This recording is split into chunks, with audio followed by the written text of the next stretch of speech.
Aloha brothers and sisters, how's it? So I just finished the Runna Beginner to 5K program, and let me tell you, this app, pretty legit. I can definitely recommend it. The journey was tough though, tough to other programs I'm going to talk about in a little bit. But yeah, let's preface this of who I am. When I started, I could barely run half a mile. It took me 2 months to even finish a mile. And at the time I was running a mile at a 15-minute mile pace, and I honestly thought like I wasn't, and at the end I was dying. So I thought like, how am I going to finish a 5K? And 5K was my goal. I wanted to be able to run a 5K. So like most people, I downloaded the free stuff, Couch to 5K, and then None to 5K, which is free in the beginning, but you have to pay for the rest. Yeah, but it just got boring. I kind of needed variety, and I saw people. So I ran on Reddit, and then I found a Reddit group. I think it was like Slow Runners or something like that, and they were talking about the Runna app. So what the heck, downloaded it. I paid for some stupid ass apps in the past, so I feel like, what the heck, give it a try. But yeah, so I downloaded it. I chose my goals, chose the days I can run, and what distance I wanted, and I designed my workouts. Even it gives you the ability to add strength and mobility stuff, which I did, but I modified a little bit. I needed more work on my calves. But yeah, besides the point, I designed my workout to sync straight to my Apple Watch, but more of a Garmin user, so I barely use that feature and just went off my phone. It gave me cues while running, like when to start walking, when to start running, and it told me like the current progress of that run. Like if I'm halfway there, it'll tell me it's halfway there. If I'm almost done, it'll tell me I'm almost done. Also, there is times where it tells you to slow down or speed up, which is kind of funny. Kind of like how Garmin kind of disses you, but in a nicer way. The program was, my 5K program was 8 weeks long. It wasn't easy, it wasn't sunshine, it wasn't like good malasadas. Sorry, I love malasadas.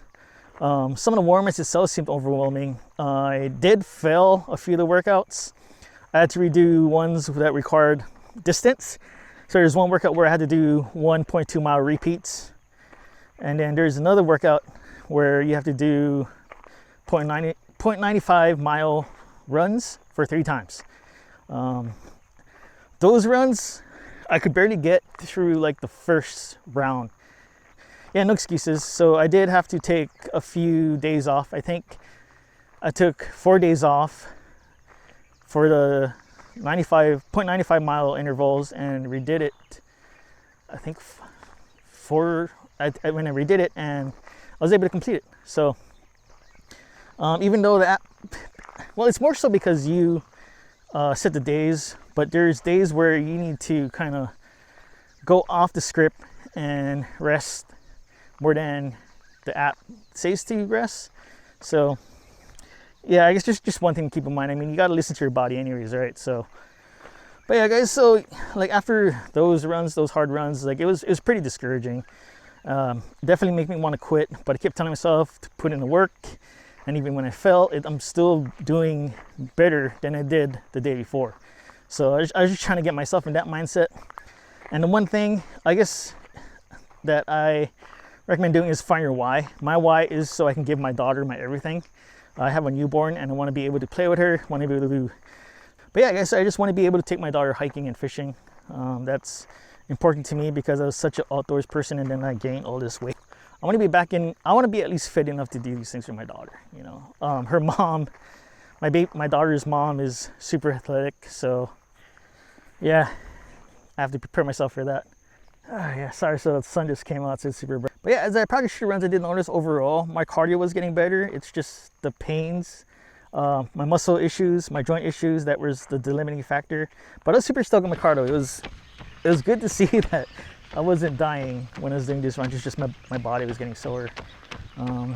But yeah, so during the last week of workouts, it called for, or the second to the last workout was, it called for a 2.5 mile run, which I was able to do at 14 minutes and 9 seconds, which I'm super stoked about because that's way faster than when I started my mile times. I think when I was doing the Couch to 5K and the None to 5K program, I was only doing like 15-30 minute per mile runs, and that It's kind of discouraging. I know you shouldn't think like that, but it's just the way my mind works.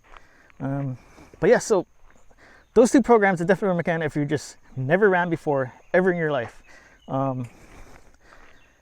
or if you're just a lot heavier than you used to be, because running does take a toll on your body. So I'm super stoked I was able to run the 5K and do all that stuff.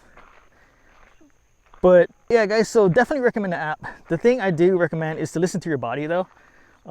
This program does get crazy, or like your limits are definitely pushed to their limits.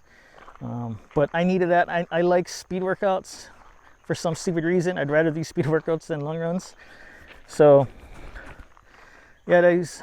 So you guys, if you think about trying to run and do it, it gives you structure, it syncs to your watch, and actually feels like you have a coach running with you, telling you the cues, like when to run, when to walk, how fast that you should be running or how slow you should be running, and how much more you got left. Just make sure you listen to your body and just when you need to. Pretty cliche, but this is not a sprint, it's a marathon. Enjoy the journey. I mean, and this journey was pretty tough, but it made me mentally tougher, I feel. And definitely find your why. Like for me, it's my daughter. I want to be the best version of me for her. Every mile, every struggle, every little win, it's all for her. Mahalo for watching, guys. Drop a comment. If you're on your own fitness jersey, like and subscribe. I definitely appreciate that. And yeah, guys, to the next one. Shoots.